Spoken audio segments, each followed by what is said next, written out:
Bien sûr, la presse française n'a pas manqué de relayer la tenue de l'exposition internationale d'importation de Shanghai et en particulier l'annonce faite par le président Xi Jinping de 30 000 milliards de dollars d'importation de biens dans les 15 ans à venir. Les Échos parlent à ce sujet d'une foire qui se veut le symbole de la mutation de l'économie chinoise. La Chine n'est plus seulement l'usine du monde et les entreprises étrangères considèrent de moins en moins le géant asiatique uniquement comme un centre d'assemblage et d'exportation. Au fur et à mesure du rééquilibrage de l'économie chinoise vers un modèle reposant davantage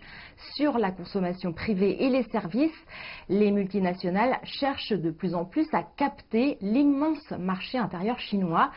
salivant devant une classe moyenne chaque jour plus abondante et des millennials avides de loisirs et de consommation.